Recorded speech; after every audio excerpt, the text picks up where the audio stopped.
అమృతధార కార్యక్రమానికి ప్రేక్షకులందరికీ హృదయపూర్వక స్వాగతం. ప్రతిసారిలాగే ఈసారి కూడా మనతో స్పెషల్ గెస్ట్ ఉన్నారు శివ ముప్పల్నేని గారు. వారు 1980 నుంచి టాలీవుడ్లో కెరీర్ మొదలుపెట్టారు. అలాగే 1994 నుంచి ఇండివిజువల్గా డైరెక్షన్ కూడా మొదలుపెట్టారు. వారు ఎంతోమంది పెద్ద పెద్ద హీరోయిన్స్తో ఆయన వర్క్ చేశారు. జయసుధ, జయప్రద, చిరంజీవి గారు, శోభన్ బాబు గారు, ఇంకా ఎందరితోనూ ఆయన వర్క్ చేశారు. అదేవిధంగా ఎన్నో హిట్స్ని కూడా ఆయన అందించారు. ప్రియా ఓ ప్రియా అంటూ మూవీ, రాజా, ఇంకా సంక్రాంతి అంటూ ఇంకా ఎన్నో మూవీస్ తీశారు. ఆయన గురించి చెప్పాలంటే ఎంతో ఉంది. మనం ఆయన గురించి ఆయన్ని అడిగి తెలుసుకుందాం రండి. అమృతధార కార్యక్రమానికి మీకు ఎంతో హృదయపూర్వక స్వాగతం. ఓం శాంతి. ఓం శాంతి.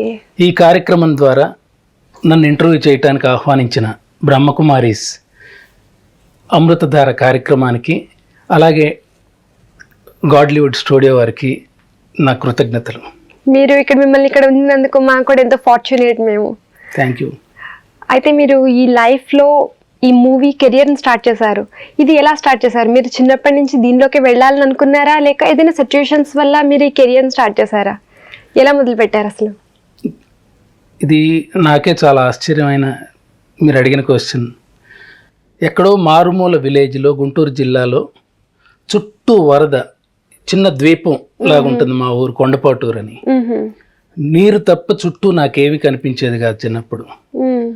అలాంటి టైంలో నేను అల్లరి ఎక్కువ. మా అమ్మ వాళ్ళకి శివభక్తి ఆ రోజుల్లో. నేను 10 సంవత్సరాల తర్వాత లేక పుట్టానని నా పేరు మీద పెదకాకాణిలో గంట కట్టించారు అమ్మవాళ్ళు. నా అల్లరి శృతి మించిపోయేది. ఒక్కోసారి నేను ఊరిక అమ్మ అన్నం పెడుతుంటే నేను వెళ్ళి ఇల్లు ఎక్కేవాడిని. చుట్టూ వాటర్ ఉండేది. అమ్మ అవతల ఏముంది అనేవాడిని. అది చాలా ఉన్నాయి రా, అవన్నీ చెప్పడానికి నువ్వు ఆకలి తిన్నాయినా అని చెప్పి అనేవాళ్ళు. సరే, ఆ వరదలన్నీ వెళ్ళిపోయి మొత్తం సర్ప్రెస్ అయిన తర్వాత మా విలేజ్కి ఒక పోలేరమ్మ జాతర అని జరుగుతుండేది కొండపాటూరు గ్రామానికి. ఆ జాతరకి చుట్టుపక్కల స్టేట్లో నుంచే మొత్తం ఆ జాతరకి వచ్చేసేవాళ్ళు. ఆ వాటర్ స్థానంలో అందరూ జనాలే, చుట్టూ ప్రభలు, అద్భుతమైన ఎలక్ట్రిసిటీ. నాకు ఒక న్యూయార్క్, మాన్హాటన్ ఆ ప్లేస్ అలా గుర్తొచ్చాయి చిన్నప్పుడు. అవి ఇంకా నా కళల్లో ఉన్నాయి. అది దాటుకుని ఒక విలేజ్కి వెళ్తే అది కాకుమాన్ అనే గ్రామం. అక్కడ ఒక టూరింగ్ హాల్ నా జీవితాన్ని తీర్చిదిద్దింది. నిజంగా చెప్పుకోవాలంటే ఆ టూరింగ్ హాల్. అక్కడ కుర్చీలు ఉండవు, ఓన్లీ ఇసుకే ఉంటుంది, ఓన్లీ వెండితేర ఉంటుంది.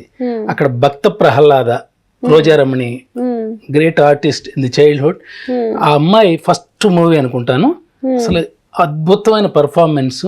అందులో పాట ఒకటి ఉంటుంది, నారాయణ మంత్రం శ్రీమన్నారాయణ.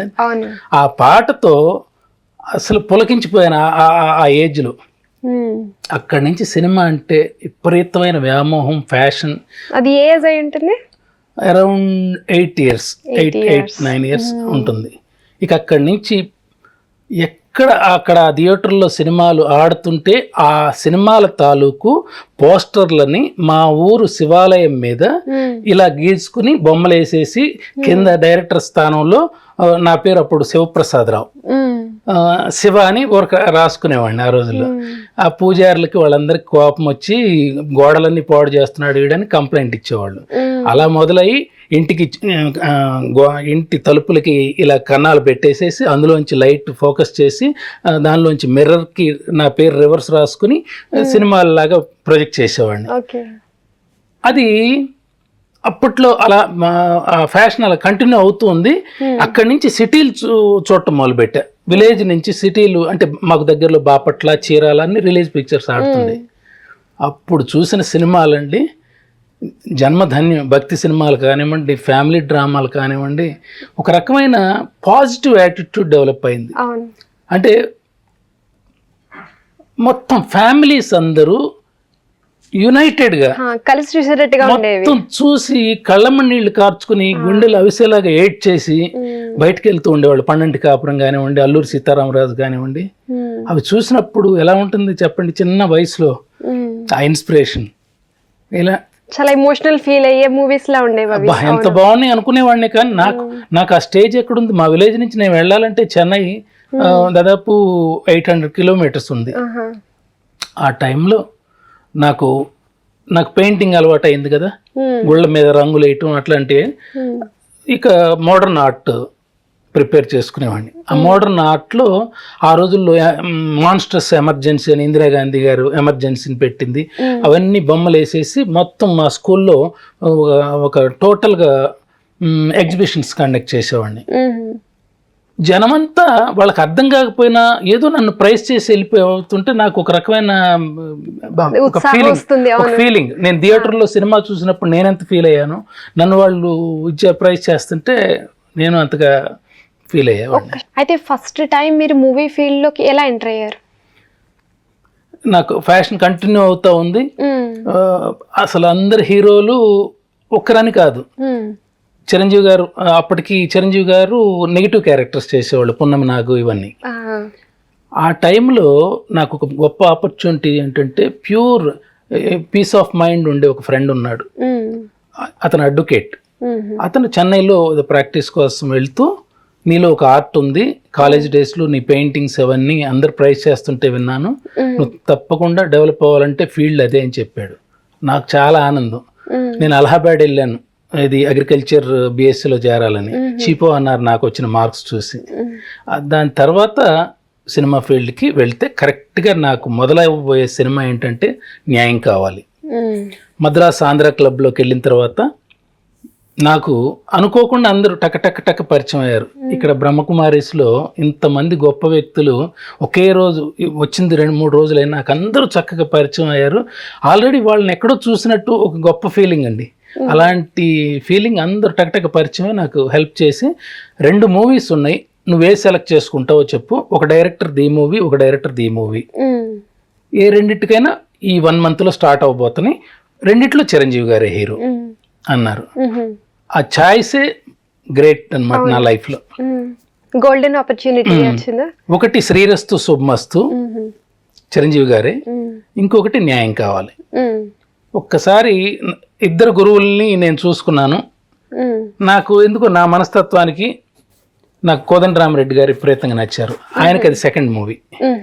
అంతకుముందు ఒక పిక్చర్ చేశారు, సక్సెస్ఫుల్ మూవీ. నెక్స్ట్ పిక్చరే బిగ్గెస్ట్ హిట్ ఆయనకి. ఆ మూవీ నేను సెలెక్ట్ చేసుకున్నాను అన్ఎక్స్పెక్టెడ్గా. ఇక ఆ మూవీని సూపర్ హిట్ అయింది. దాని తర్వాత కిరాయి రౌడీలు, కిరాయి కోటిగాడు, శ్రీరంగ నీతులు, అనుబంధం, ఇల్లాలు ప్రియురాలు, కంచు కాగడ, ఇలాంటి గొప్ప గొప్ప మూవీస్. ఒక రాధా ఇద్దరు కృష్ణులు కమల్ హాసన్తో. అయితే మీ మూవీ వరల్డ్లో ఎవరైనా ఇన్స్పిరేషనల్ ఎవరైనా ఉన్నారా మీకు? ఇన్స్పిరేషన్ అంటూ లేదండి. నేను చిన్నప్పటి నుంచి నాకంటూ ఒక ఓన్ మైండ్ హ్యాపీగా మంచి సినిమా అది ఏ భాషలో ఉన్నా ఫస్ట్ సోల్ నన్ను ఆకర్షిస్తే ఇక అలాగే ఉండిపోతా. ఏది బ్లాక్ అండ్ వైట్ మూవీస్ కానీ ఏదైనండి, ఒక అరగంట చూస్తే వేరే ఛానల్కి వెళ్తారు కదా, అందులో ఆ అరగంటలో నాకు ఏదైనా చిన్న సోల్ కనుక కనెక్ట్ అయితే ఇంక మొత్తం అయిపోయేదాకా ఎవరు డిస్టర్బ్ చేసినా నేను చూస్తూనే ఉంటా.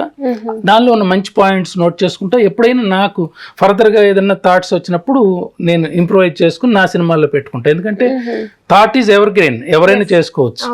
దానివల్లమ్మా ఇంకా అప్పుడు మా అంకిరెడ్డి ప్రసాద్ తీసుకెళ్ళి అక్కడ పెట్టాడు. అంటే పర్ఫెక్ట్ సెలక్షన్ చేసుకున్నాను, మంచి గురువుని సెలెక్ట్ చేసుకున్నాను. మా గురువు గారి యాటిట్యూడ్ ఏంటంటే, సొసైటీకి నువ్వు మంచి చెప్పకపోయినా పర్వాలా, చెడు మాత్రం చెప్పకు. అలాంటిది the media is very powerful. What we project they will enjoy it, they will follow it. నిన్న దీది ఒక సాంగ్కి చప్పట్లు కొడుతుంటే మీరు నమ్మరు, నా కళ్ళం నీళ్ళు ఇలా కారుతూనే ఉన్నాయి. ఆ ఏజ్లో ఆ ప్రశాంతతతో ఆ మురళి అయిపోయిన తర్వాత, అంటే దట్స్ ప్యూర్ సోల్స్ అన్నమాట ఇక్కడ ఉంది. అట్లాగే నేను ఫీల్ అయ్యేవాడిని అంతే తప్ప అది నా గొప్పతనం కాదు. భగవంతుడు ఎక్కడ నా విలేజ్, ఎక్కడ చెన్నై, ఎక్కడ అక్కినేని నాగేశ్వరరావు గారు, ఎక్కడ కృష్ణ గారు, ఎక్కడ శోభన్ బాబు గారు, కమల్ హాసన్ గారు, ఒక్కొక్కళ్ళతో 2-3 సినిమాలు పనిచేశా. ది బ్యూటిఫుల్ ఆర్టిస్ట్ శ్రీదేవితో 4 ఫిలిమ్స్ చేశా నేను. ఎంతో ఫ్రెండ్లీగా ఉండేవాళ్ళు, పర్ఫెక్ట్ సోల్స్ అమ్మా. మీరు నమ్మరు, ఎవరిని మాటలతో హింసించరు. సౌందర్య గారు మంచివాళ్ళు. సౌందర్య గారు చనిపోయినప్పుడైతే నేను ఎంత బాధపడ్డా నాకే తెలియదు. అలాంటి వాళ్ళని భగవంతుడు ఎర్లీగా తీసుకెళ్తున్నాడంటే నాకు అర్థమయ్యేది కాదు, కానీ ఎక్కడికి తీసుకెళ్తున్నాడు ఇప్పుడు నాకు తెలుసు బాగా. అందువల్ల ఏంటంటే అట్లా వెళ్తూ సడన్గా నాకంటూ మూవీ సెలెక్ట్ చేసుకున్నాను కదా, అక్కడ గొప్ప గొప్ప ఆర్టిస్టులు అందరూ టాప్ స్టార్స్. ఎందుకంటే మా గురువుగారు టాప్ కాబట్టి నేను టాప్ స్టార్స్తో పనిచేసా. అది ఆనందం. అక్కడ జరుగుతుండగా పర్చూర్ బ్రదర్స్, మా గురుగారు చాలా సౌమ్యంగా మాట్లాడేవాడు, ఎక్కువ మాట్లాడు. సో నేను సాఫ్ట్ అయిపోయా. ఇప్పుడు ఈ జనరేషన్కి ఎలా ఉండాలంటే టాక్టివ్గా ఉండాలి, టాక్టివ్గా ఉండాలి. భగవంతుడు నన్ను తీసుకెళ్లి పర్చూర్ బ్రదర్స్ కి తోడు చేశాడు. Parchur brothers they will spell bound everybody without any matter. So వాళ్ళ దగ్గర ఉండటం వల్ల వాళ్ళకి అసిస్టెంట్ వీడు అనేటప్పటికీ వాళ్ళ దగ్గరికి వచ్చిన వాళ్ళు నాకు కూడా గౌరవం ఇచ్చేవాళ్ళు. కానీ అది నేను ప్రౌడ్గా ఫీల్ అయ్యేవాడిని కాదు, అది న్యాచురల్. గొప్పవాడి దగ్గర మనం ఉన్నప్పుడు మనకు కూడా విష్ చేస్తారు, మనతో కూడా గౌరవం ఉంటారు. కానీ నా గురువులు ఎంతగానో ప్రేమించారు, వీడికి మంచి భవిష్యత్తు ఇద్దామని చెప్పి ఫస్ట్ టైం నన్ను ఫ్లైట్లో ఎక్కించారు. అది రామానాయుడు మూవీ. ఆ రామానాయుడు గారి మూవీకి ఫ్లైట్లో ఫస్ట్ టైం ఎక్కానమ్మా. అది కూడా ఎలా అంటే నేను ఒక కథ రాసుకున్నాను, అది మర్చిపోయాను. కథ రాసుకుని దీన్ని రామానాయుడు గారు లాంటి నిర్మాత తీస్తే ఎంత బాగుంటుంది, కానీ నాకు అవకాశం ఎవడిస్తారు అని చెప్పేసి నేను అనుకుని సర్ప్రైజ్ అయిపోయి నేను మర్చిపోయా. నేను అసిస్టెంట్ డైరెక్టర్గా పనిచేస్తున్నప్పుడు పర్చూర్ బ్రదర్స్తో పరిచయం, వాళ్ళ సినిమాకి వర్క్ చేయటం కోసం నన్ను ఫస్ట్ టైం ఫ్లైట్ ఎక్కించారు. సరే ఆ పేపర్ వర్క్ జరుగుతుంది. ఆ జరిగేటప్పుడు నేను నైట్స్ నేను రాసుకోవటం. ఆయన ఏంటంటే రామానాయుడు గారు ఎంత డెడికేటెడ్ పర్సన్ అంటే, ఎవరినన్నా కుర్రాడు తన బ్యానర్లోకి వచ్చినప్పుడు వీడు ఊరికి తింటూ తిరగటానికి నా దగ్గరకు వచ్చాడా, వీడు ఏదైనా పని చేసి పని నేర్చుకోవడానికి వచ్చాడని బ్యూటిఫుల్ అబ్జర్వర్ అనమాట. నాకు అదంతా తెలియదు. నేను సిన్సియర్గా నేను డెవలప్ అవ్వాలి, ఎందుకంటే నా ఫ్యామిలీ ఉంది, బ్యాక్గ్రౌండ్ చాలా మంది ఉన్నారు, నాకు సిస్టర్స్ కానీ బ్రదర్స్ కానీ అందరూ ఉన్నారు. వాళ్ళల్లో ఒక పేరు తెచ్చుకోవాలి. నేను చూసిన సినిమాలు గుర్తొచ్చినాయి, నాకు ఒక ఆపర్చునిటీ ఇచ్చాడు దేవుడు ఒక గొప్ప గురువు దగ్గర. సో అలాంటి గొప్ప గొప్ప తారల దగ్గర పనిచేసే అవకాశం ఉంది కదా, దీన్ని యూటిలైజ్ చేసుకోవాలని చెప్పేసి నేను కష్టపడుతూ ఉండేవాడిని. పర్చూర్ బ్రదర్స్ ఒక నోట్స్ ఇచ్చేవాళ్ళు, ఆ నైట్ అంతా రాసుకుంటూ ఉండేవాడిని. సడన్ గా డోర్ ఓపెన్ చేసి రామానాయుడు గారు అట్ట చూసేవాళ్ళు. మీరు నమ్మరు అది. ఏంటంటే నేను భగవంతుడి దగ్గర ఆయన ముందు మాట్లాడుకుంటున్నాను, నేను లేదండి చెప్పండి, ఆయన చూసి అట్లా వెళ్ళేవాడు. ఒక ఫైన్ మార్నింగ్ ఆ పిక్చర్ క్యాన్సిల్ అయిపోయింది, స్క్రిప్ట్ వర్క్ జరిగి క్యాన్సిల్ అయిపోయింది. ఇంకా మళ్ళీ బ్యాక్ టు పెవిలియన్. వాళ్ళే ఏం చేశారంటే పర్చూర్ బ్రదర్స్, రామానాయుడు గారితో ఆల్రెడీ మన వాడికి పరిచయం అయింది కదా, మన సినిమా ఆగిపోతే ఏముంది, వాడికి మళ్ళీ భవిష్యత్తు రావాలంటే ఆయన దగ్గరే పెడదామని చెప్పేసి పరువు ప్రతిష్ఠ అనే సినిమాకి నన్ను కో-డైరెక్టర్గా పెట్టారు. దానిలో చాలా హార్డ్ వర్క్ చేసాం. ఆ picture super hit, Suman Malashri picture అండి. అక్కడ ఆయనతో ఒక రిలేషన్ ఏర్పడింది. మంచి సినిమా సబ్జెక్ట్ చూసుకో, నీకు తప్పకుండా అవకాశం ఇస్తానని ఒక ప్రామిస్ చేశాడు. ప్రామిస్ అయితే చేస్తారు కానీ తర్వాత వాళ్ళు మర్చిపోతారు. వాళ్ళ సైడ్ నుంచి స్పందన లేకపోతే మనం మన ఆశను చంపుకుంటాం. అయితే ఒకరోజు ఫైన్ మార్నింగ్ ఎవరైతే తెచ్చుకో అన్నారో ఆయన కారులో వెళుతూ, నేను స్కూటర్లో వెళ్ళి నేను అప్పెక్కుతున్నాను, ఆయన కారులో వెళ్తున్నాడు. ఎవరో చెయ్యి ఊపినట్టు ఇట్లా అన్నారు. ఏంటంటే రామానాయుడు గారు. నేను ఒకసారి కలగన్నాను, గుర్తుందా? నా సినిమాకి రామానాయుడు గారు నిర్మాత అయితే ఎంత బాగుండని ఎంతో మంది ఆ స్క్రిప్ట్ పట్టుకుని హీరోల దగ్గరికి తిరిగాను, ప్రొడ్యూసర్స్ దగ్గరికి తిరిగాను. కొంతమంది ప్రొడ్యూసర్స్ కథ వినకుండా ఏటేటో చూస్తుంటే నా కేసు చూడండి సార్, నేను ఫస్ట్ టైం వచ్చాను, మీతో చెప్పుకోవాలని ఉంటుంది కదా మాకు, మా కేసు చూడకుండా మీరు ఎటో చూస్తుంటే మాకు తెలియదు కదని పెద్ద పెద్ద ప్రొడ్యూసర్లు అన్నా నేను. ఇది my searching for the producer. Again నేను ఏదైతే భగవంతుడిని కోరుకున్నాను అప్పుడు రాసుకున్నప్పుడు కోరుకుని మళ్ళీ మర్చిపోయాను. మళ్ళీ ఇలా అంటే అది రామానాయుడు గారు సబ్జెక్ట్ ఏమైనా ఉందా అన్నారు.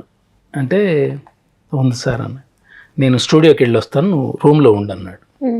వెళ్ళాను, కూర్చున్నాను. మళ్ళీ వెంటనే వచ్చాడు ఆయన. ఆయన సబ్జెక్ట్ వినే విధానం ఎలా ఉంటుందంటే ఏకాగ్రత.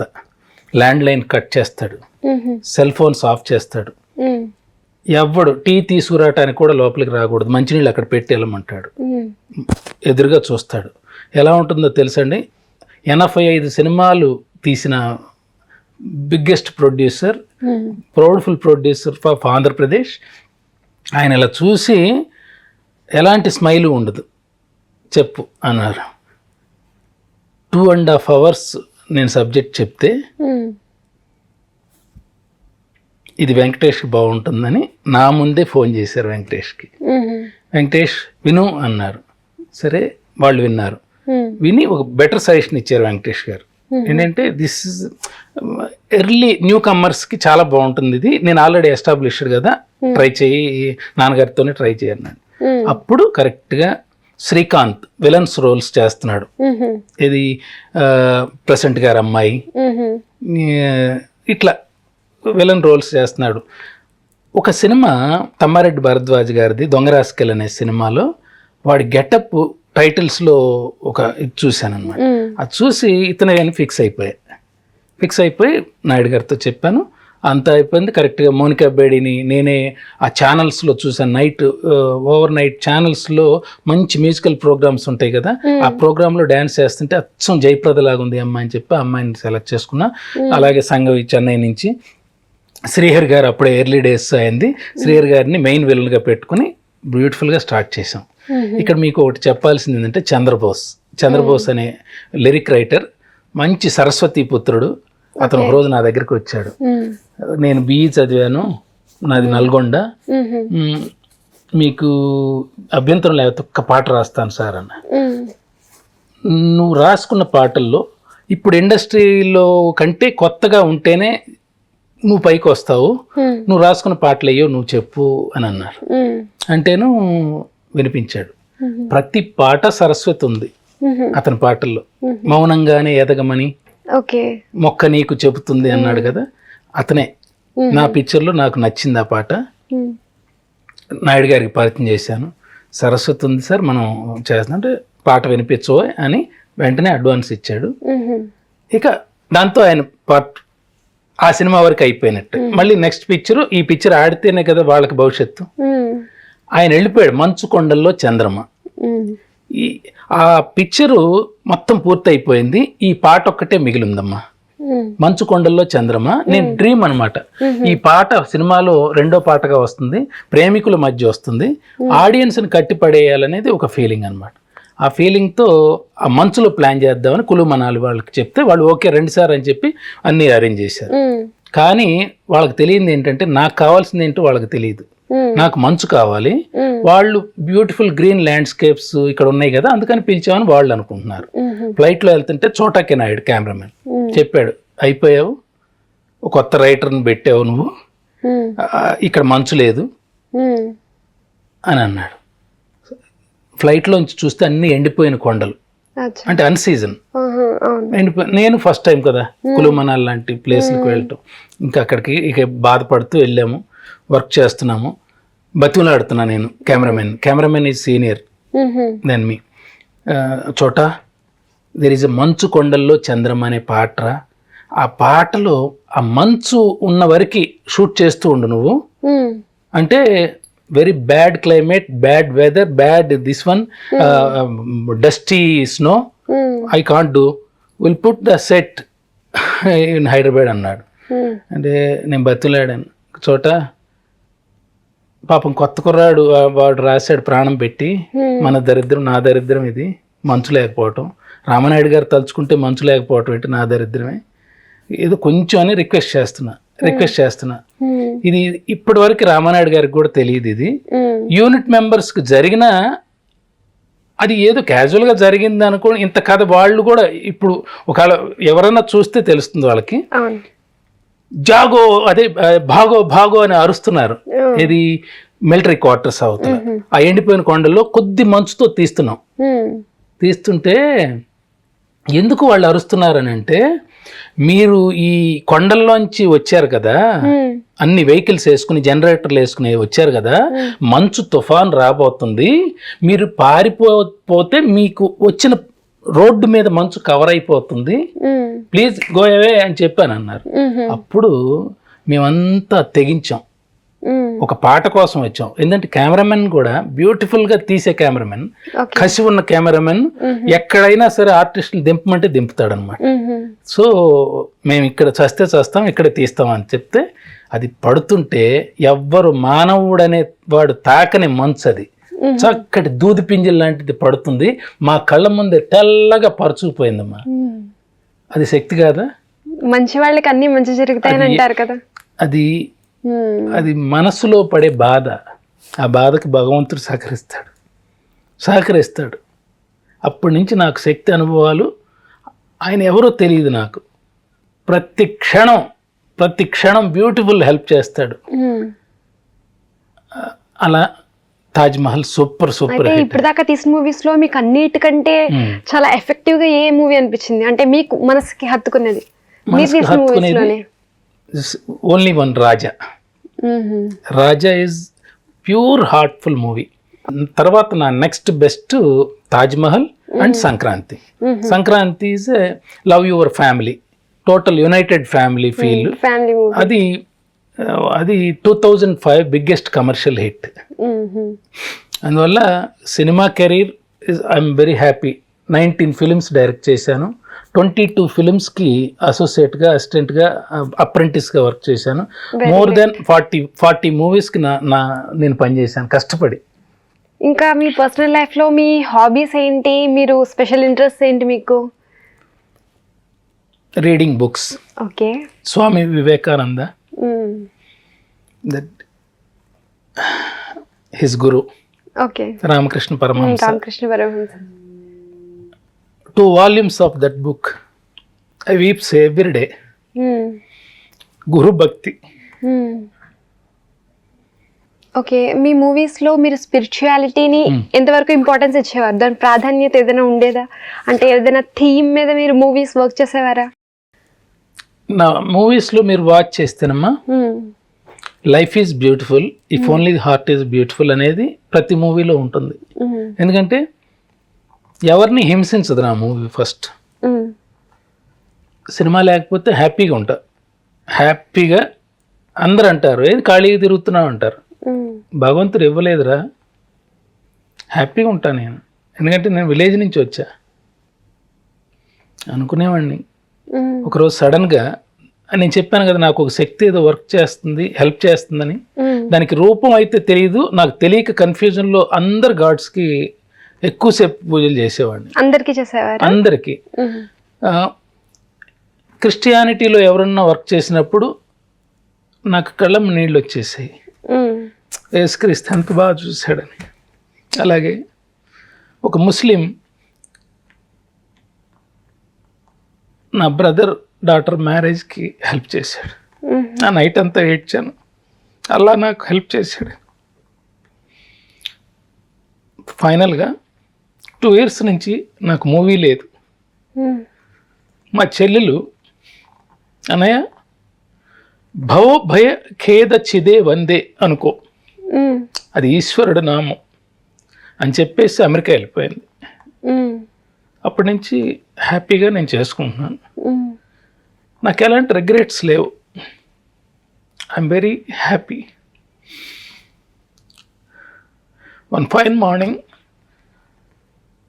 I am finishing that Vishnu Sahasranamam and మా అమ్మకి కాళ్ళకి దండం పెడుతున్నాను. రాజేంద్ర అనే ఒక నిర్మాత వాళ్ళ అసిస్టెంట్ చేత ఫోన్ చేయించాడు. ఒక బాబా కథ ఉంది, మీరు చేస్తారా అన్నాడు. జనరల్గా మా ఇండస్ట్రీలో ఏంటంటే బాబాల కథలు అయిపోయాడు, వీడు ఎక్కడికో వెళ్ళిపోతాడు, వీడు ఫినిష్ అనుకుంటారు కదా. నాకు ఆ భావన కలగలేదు. బట్ నాకు ఆ కథ తెలిస్తే నాకు చేస్తాను. నేను చేసినవన్నీ స్పిరిచువాలిటీ ఉన్నదే, సోషల్ మూవీస్ చేస్తానన్నా. ఆ మహానుభావుడు నాకు ఆదిదేవ్ అనే బుక్ పంపించాడు. అది చదివి 100% హీస్ ద గాడ్ అనుకున్నా. ఎక్కడ కరాచీ 1876లో మనుషులు ఎంత మంచివాళ్ళు. ఆ రోజుల్లో ఒక మహానుభావుడు పుట్టి అక్కడి నుంచి ఎదిగి ఒక మిడిల్ క్లాస్ ఫ్యామిలీలో టీచర్గా పుట్టి, నేను టీచర్ పని చెయ్యను, నేను సంపాదించుకోవాలి, నా కుటుంబాన్ని హ్యాపీగా చూసుకోవాలనే మనిషి అద్భుతమైన వజ్రాల వ్యాపారిగా ఎదిగి బాంబే, కలకటా, కరాచీ వాటిల్లో డైమండ్ స్టోర్స్ ఓపెన్ చేసి యునైటెడ్ భారత్లోనే ది బిగ్గెస్ట్ ఇండస్ట్రియలిస్ట్గా ఎదిగిన మనిషి సడన్గా ఒక ఎంతో పీస్ఫుల్ లైఫ్ గడుపుతూ విడిగా శ్రీమన్నారాయణని ఎప్పుడు పూజ చేస్తూ ఒక్కసారిగా నేను వాళ్ళు అనుకున్నది ఏంటంటే బాబాకి ఈశ్వర కటాక్షం కలిగింది. ఆయన మనసులోకి ఈశ్వరుడు వచ్చాడు. సృష్టిలోని పంచభూతాలన్నీ వాటి పనులు అవి తప్పకుండా ఎన్ని అవాంతరాలు ఎదురైనా ఆ పంచభూతాలన్నీ చేస్తుంటే నేను సృష్టించిన మనిషి దిగజారిపోయి సర్వనాశనం చేశాడు. వాడికి కొన్ని కాల్స్ ఇచ్చా నేను ఆల్రెడీ, వాడు అందుకోవట్లా. ఈ సృష్టిలో ప్యూర్ మ్యాన్ నువ్వు నాకు నచ్చావు, నీ ద్వారానే ఇదంతా జరగాలి అంటే బాబా నేను ఒక్కడిని నేనేం చేయగలను? నువ్వు బ్రహ్మవి, నీకు తెలియకుండా తెలివిగా నువ్వే బ్రహ్మకుమారీలను తయారు చేసుకున్నావు, వాళ్లే దీనికి సూత్రాలని చెప్పేసి చెప్పటంతో అతని కటాక్షం వచ్చేసింది. రేపు ఉదయం గంగా స్నానం చేస్తున్నానని భార్యకి చెప్పారు. దీనికి ముందు ఆయన ఉదయ్పూర్ మహారాజులు, నేపాల్ మహారాజులు, బ్రిటిష్ వైస్రాయలు ఆయనకి ఎంత ఇది చేశారు, అక్కడున్న నవాబులు, యాంటీ మండలి వీళ్ళని ఎంత ఇది పవర్ఫుల్గా చేస్తున్నా ఆయన ఎంత ఓర్పుతో వ్యవహరించాడు. ఇదంతా చూస్తూ సడన్గా ఆయనలో మార్పు, మొత్తం వ్యాపారాలన్నీ బంద్ చేసేసాడు, పూర్ పీపుల్కి పనిచేశాడు. ఇక్కడ నుంచి ఒక మహానుభావుడు ఉద్భవించాడు. అక్కడే రాబోయే ప్రళయాలు, జరగబోయే మహాయుగాలు, రాబోయే మహాయుగాలు చూపించాడు. అయితే ఇక్కడికి వచ్చి మీరు ఎలా ఎక్స్పీరియన్స్ అవుతున్నారు? మీకు ఎలా అనిపించింది ఇక్కడికి వచ్చి? మీరు నమ్మరు, ఆ జ్యోతిలో నుంచి పవర్స్ వస్తున్నాయి. పవర్స్ అంటే వైట్ ఫాగ్ వస్తుంది. నేను ఎక్కడ ఇది ఫస్ట్ టైం గమనించానంటే ఫారినర్స్కి ఒక కాటేజ్, దాని పేరు జ్ఞాన్ సరోవర్ అండి. ఆ జ్ఞాన్ సరోవర్లో కాటేజ్లో ఉన్న బాబా ముందు కూర్చుంటే అందులో నుంచి, ఆ జ్యోతిలో నుంచి ఇంకొక జ్యోతి వైట్ వచ్చేస్తూ ఉంది. నేను కింద బాబాల దగ్గర అన్ని చోట్ల కూర్చున్నాను కదా, నాకు ఇక్కడే వస్తుంది అంటే నాకు అర్థమైంది, మౌంట్ ఆబూలోనే కదా ఆయన ఫస్ట్ అడుగు పెట్టింది. ఆయన కాలు పెట్టింది అక్కడ, ధ్యానం చేసుకుంది అక్కడ.